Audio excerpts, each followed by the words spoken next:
the Chinese Communist Party in Beijing. They have now entered Afghanistan. They have already made a deal with Taliban because they know that, and Taliban knew, that if they keep the enemy of the enemy, they will be best friends. Now, it's not just China. We have New Zealand and Jacinda Ardern, who has decided to hold a press conference and make a speech and give policy suggestions to the Taliban on education, saying that, well, let's just make sure, at least now that Taliban is here, they should listen to my advice and give education to girls in Afghanistan, and everything else is fine. You know, I'm going to be back in China anyway. That's what New Zealand does. And China is back in Taliban, and Iran is back in China.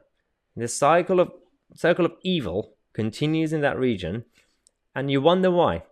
At the same time, when all the embassies and all the other countries are leaving, escaping Afghanistan, there are 3 embassies that remains in place. 3 countries who not only they're going to remain there, they're going to be very, very close to the Taliban. Guess who? China, Iran, and Russia.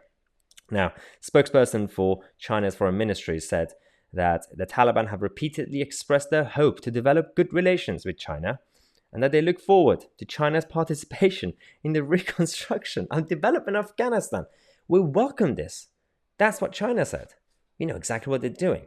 And considering until recently, until 2020, we were trying our best as the West to see China as a potential ally, economically and politically, I think you could say they have now completely crossed the line. If it wasn't for the 2020 chaos that they created, they have now officially crossed the line, because they are now making a direct friendship with a direct enemy of the West.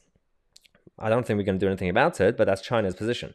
Russia said, their ambassador, that apparently he's meeting with a Taliban representative tomorrow on Tuesday to discuss security for the embassy in Kabul, which will remain open. Moscow has said that it hopes to develop ties with the Taliban, although it also says that it is in no rush to recognize them as the country's rulers. They know exactly what they're doing. That's classic Putin strategy, as he's had for the past couple of decades, where he knows how to come across as not a complete bad guy, so that if certain Western media people and all the others try to find flaws in him, unless they try to criticize Russia's domestic policies, it's difficult to find evidence.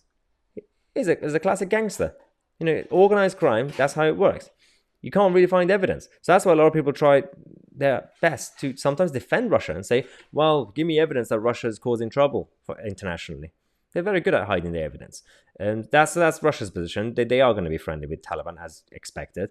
And of course, the Iranian president, the new president, who's nicknamed Butcher, because he essentially butchered thousands and thousands of people in Iran when he was the head of justice.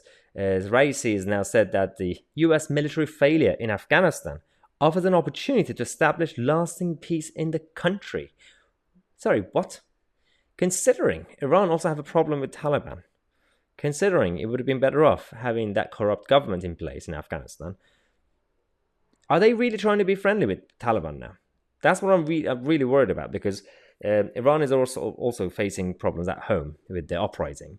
If they are trying their best to, again, do the whole enemy of the enemy is a friend, I'm not really sure you can trust Taliban if I were Iran. But they are now saying that America's military defeat and its withdrawal must become an opportunity to restore life, security, and peace.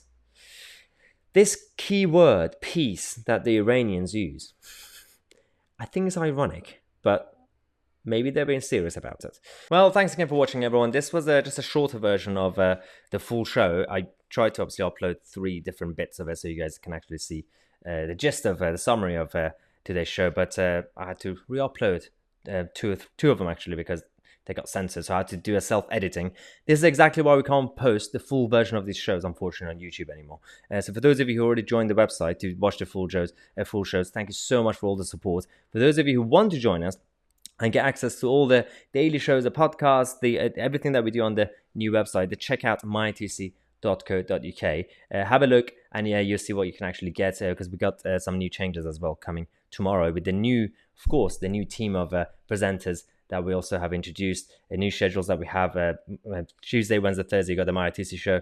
We've got Mondays, Establishment Watch with Michael Heaver. Fridays, we have Westminster Roundup with Peter Barnes. And Saturdays, we have Philosophy Corner with Daniel McElhinney. And of course, Sundays, we have our Sunday interviews. So definitely check out the website with all the new shows that we've introduced. I'm Tousi, and I'll see you guys in the next video.